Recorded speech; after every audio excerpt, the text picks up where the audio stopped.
The death toll from the devastating storms that battered the Western Cape has climbed to 10, while more than 2,000 residents have been displaced in the Cape Winelands as floodwaters continue to wreak havoc across parts of the province. Western Cape Minister for Local Government, Environmental Affairs and Development Planning, Anton Bredell, said on Wednesday that emergency response and recovery operations remain at a critical level despite improved weather conditions. The Provincial Department of Health and Wellness has confirmed 10 fatalities across the province related to the recent severe weather conditions, Bredell said. He conveyed the provincial government's condolences to grieving families, saying the Western Cape government extends its sincerest condolences to the families who have lost loved ones during the recent storms. Disaster management teams remain on high alert as rescue operations continue in flood-hit communities, particularly in the West Coast and Cape Winelands districts, where widespread flooding and severe infrastructure damage have left thousands affected. More than 2,000 people have been displaced in the Cape Winelands alone, with additional evacuations and shelter operations ongoing across multiple districts, Bredell said. Authorities warned that river systems across the province remain dangerously swollen following days of heavy rain. The Clan William Dam has exceeded capacity at 103% full, forcing officials to open all sluices while downstream communities are closely monitored. Meanwhile, the Breede River continues to pose a major threat after flow volumes of 1,655 cubic meters per second were recorded at Swellendam on Wednesday morning. As a result, downstream flooding remains a significant risk, Bredell warned, urging residents to avoid flooded roads, rivers, and low-water crossings. Humanitarian organizations, NGOs, and community groups have been deployed to provide emergency relief, including food parcels, blankets, and hygiene supplies to displaced families sheltering in temporary accommodation. Electricity restoration efforts are also underway, although Eskom has warned that damaged infrastructure and inaccessible areas are slowing progress in some communities. Despite the scale of the disaster, health services remain operational across most affected areas, with contingency plans activated where facilities have been impacted. The provincial government said all spheres of government and partner organizations remain fully mobilized, with rescue operations, humanitarian relief, and infrastructure recovery now the top priorities as communities begin the long road to recovery. Meanwhile, dozens of stranded trucks lined the main road in Wolseley on Tuesday as heavy rainfall and wind continued to batter parts of the Western Cape. Many roads and passes in the Cape Winelands were closed due to mudslides or flooding. In Paarl, families were mopping up flooded homes. In Wolseley, a farming town in the Breede River Valley, several areas were flooded, and many homes had been without electricity since Monday. Truck driver Hassan Nahimana from Cape Town was stranded in Wolseley without network connection due to power outages since 2 a.m. He was transporting groceries to Prince Alfred Hamlet, but floods cut off all the entry points. Nahimana said he tried to take a route via Ceres and narrowly missed a mudslide on the pass. "I was lucky," he said. "This storm is too much. I've been driving trucks for 20 years. It's never been like this." Wolseley resident and farm worker Lucinda Pedro said she had not been able to go to work. Their backyard was deep underwater, and the inside of the house was wet. A branch had broken off a tree outside their home had broken off, and their fence was damaged. Unable to cook or charge phones because of a power outage, the family was waiting out the storm. "We are watching to see if it gets better or not," said Pedro. In the Cape Winelands, vineyards and farms were underwater. The swollen Klein-Bergriver close to Tulbagh had burst its banks. Several healthcare facilities in the Cape Winelands have also been closed, such as Ceres Annie Brown Clinic, Wolseley Clinic, Die Berg Clinic, Breerivier Clinic, and others. The Witzenberg Municipality said in a statement that about 5 families had been evacuated from Wolseley and 1 from Bainskloof. Several bridges in Ceres have flooded and parts of Prince Alfred Hamlet was inaccessible. Major electrical faults were reported by Eskom on Monday, leading to outages in Ceres, Breerivier, Doorns, Rawsonville, Witzenberg, Tulbagh, and Wolseley. The Breede Valley Municipality said in a statement that gale force winds significantly damaged electrical infrastructure in certain parts of the municipal area, which, coupled with challenging weather conditions, have complicated the restoration operations. Many families were evacuated from the informal settlement in Rawsonville, Spokesdorp, which was experiencing flooding. According to the Cape Winelands District Municipality, several roads have closed due to mudslides and floods, such as a section of the N1 near Worcester, Bains Kloof Pass, and the Huguenot Tunnel. Meanwhile, between 9th and 12th May, several table grape and citrus farms outside Worcester and in the Ceres River Valley were flooded, while bridges and roads were damaged by heavy rainfall. Rojeanne DeWet, liaison officer at Agri Western Cape, told Farmers Weekly that at this stage, it is still too early to accurately determine the full extent of the impact that the recent severe weather has had on farming operations and agricultural yields. We are aware that there has already been damage to roads and infrastructure, and we also expect that orchards and other farming areas may have been affected. However, the rainfall is ongoing, which makes it difficult to properly assess conditions on farms or quantify losses at this point, she said. Anton Viljoen Jr., a table grape farmer in the Ceres River Valley, said farms lower down in the valley were flooded when the river burst its banks. It is chaos here. The vineyards are underwater. The ground and roads have washed away. We can't move around on the farm and we can't see anything. Farms next to the river have the most trouble. The farms higher up on the mountains are safer, he explained. Jacques Dupreez, general manager of trade and markets at Hortgrow, said the rain affected the last of the apple harvest in Grabo. There was some impact on the last of the Pink Lady and Crips red apples. Fortunately, it is the last fruit of the season. There was also damage in Ceres, but we will know more after the damage assessment. Everyone is in disaster management mode now, he said. DeWet said the flooding cut some farmers off from communication, and the electricity supply was also affected. There are a lot of power problems. I am trying to find out which areas, but a lot of people are without power and signal. Farmers are doing what they can to limit further losses, but current efforts are largely centered on safety and risk management until weather conditions improve, she added. She said the primary focus is on ensuring the safety of farmers, farm workers, and livestock during these dangerous weather conditions. We are continuously warning and encouraging our members to take all necessary precautions, avoid unnecessary travel, monitor infrastructure such as roads and bridges, and move animals to safer areas where possible. According to DeWet, the most important support needed is accurate information, effective coordination, and continued assistance from authorities during the damage assessment process. Farmers will need support in determining the extent of the damage once conditions stabilize, particularly regarding infrastructure repairs and potential agricultural losses. For now, the priority remains the safety and well-being of everyone on farms while the severe weather continues. The Office of the Premier of the Western Cape said in a media statement that the Provincial Disaster Management Centre and all Joint Operations Centres remain activated 24/7.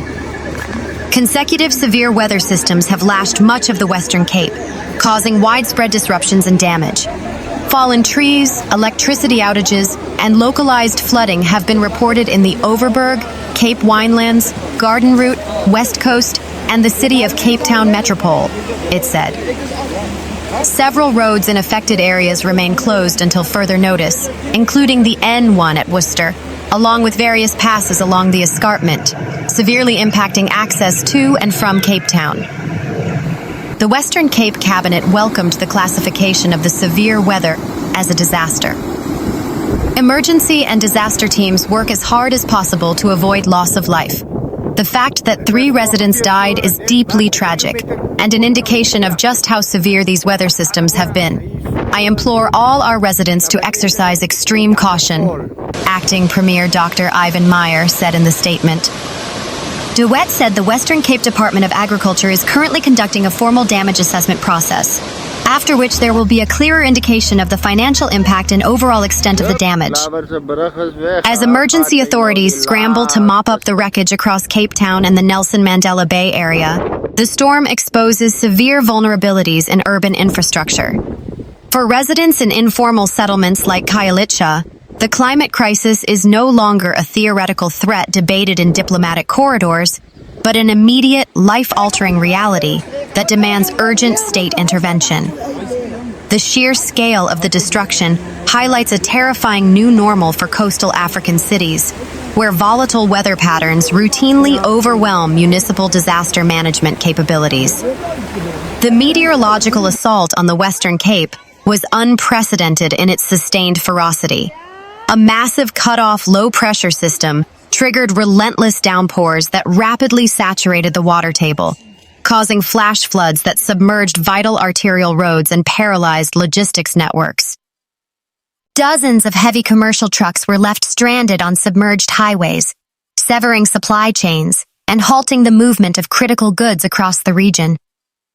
The immediate economic paralysis is expected to cost the provincial economy millions of rand in lost productivity and infrastructural damage. However, the human toll remains the most devastating metric of the disaster. In the sprawling informal settlement of Khayelitsha, the storm wrought absolute havoc. Desperate accounts emerged of residents like 50-year-old Nomabhaso Veli, who was forced to flee her violently flooded shack in the dead of night as icy water levels rose unabated. The fragile corrugated iron structures that housed thousands of the city's most vulnerable citizens offered virtually no protection against the gale force winds, resulting in widespread structural collapse and mass displacement. Details remain under independent verification. The provincial government has confirmed 3 fatalities directly linked to the severe weather, though rescue workers fear the number could rise as they access previously cut-off communities. Disaster response teams have been working around the clock, deploying high-water rescue vehicles and establishing emergency shelters in community halls and schools. Yet, the sheer volume of displaced persons has stretched municipal resources to their absolute breaking point. The cascading failures extended far beyond the informal settlements. In Nelson Mandela Bay, the severity of the flooding forced the total closure of schools and businesses, effectively halting daily life in a major economic hub. Municipal power grids, already fragile from years of systemic neglect, suffered catastrophic failures as water inundated substations, plunging entire districts into darkness and further complicating rescue operations. The crisis in the Western Cape serves as a grim microcosm of a continent-wide vulnerability. Just weeks prior, neighboring Kenya experienced a catastrophic deluge that resulted in over 110 fatalities and the displacement of hundreds of thousands. From the floodplains of Kisumu to the coastal edges of Cape Town, African infrastructure is proving dangerously inadequate for the realities of accelerating climate change. The persistent failure to upgrade stormwater drainage, enforce rigorous zoning laws, and invest in resilient housing is exacting a massive, recurrent death toll.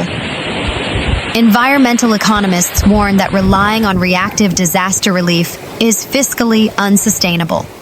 The billions spent annually on emergency food parcels, temporary shelters, and superficial road repairs must urgently be redirected toward aggressive, proactive climate adaptation.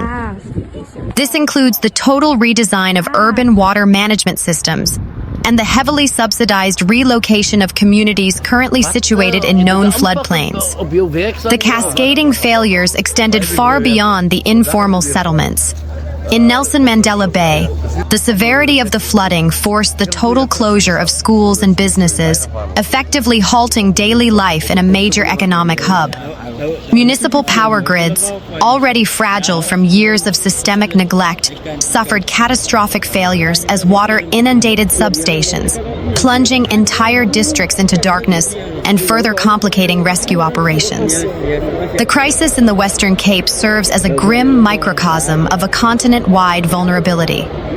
Just weeks prior, neighboring Kenya experienced a catastrophic deluge that resulted in over 110 fatalities and the displacement of hundreds of thousands.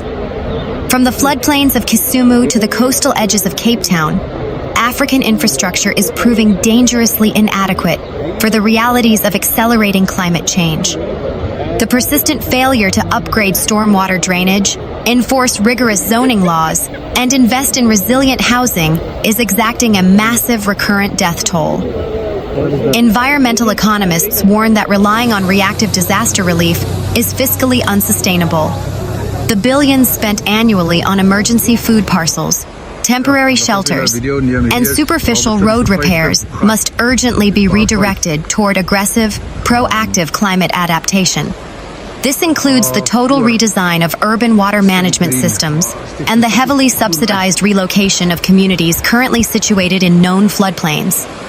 Meanwhile, community activists are directing intense fury at local governance, arguing that the disaster in Khayelitsha was entirely predictable and preventable. For decades, urban planners have warned about the extreme risks of allowing dense informal settlements to expand in low-lying, flood-prone catchment areas. The lack of political will to execute large-scale, dignified housing upgrades has left the poorest citizens to absorb the brutal physical impacts of the climate crisis. Furthermore, climate scientists emphasize that these extreme weather events can no longer be classified as once-in-a-generation anomalies. The warming of the adjacent oceans is fundamentally altering regional weather patterns, ensuring that superstorms will strike the southern tip of Africa with increasing frequency and violence. The state must rapidly transition from a mindset of emergency response to one of permanent, systemic climate defense. Ultimately, the mop-up operations in the Western Cape are merely a temporary bandage on a gaping infrastructural wound. Rebuilding the exact same fragile structures in the exact same vulnerable locations guarantees a repetition of this tragedy during the next rainy season. The provincial and national governments are facing a stark mandate: adapt to the new climate reality, or watch their cities continually wash away. As the floodwaters slowly recede, leaving behind layers of toxic mud and shattered livelihoods, the true cost of climate inaction is laid bare. What emerges from the wreckage must be a radical rethinking of African urban development, prioritizing human life over administrative complacency.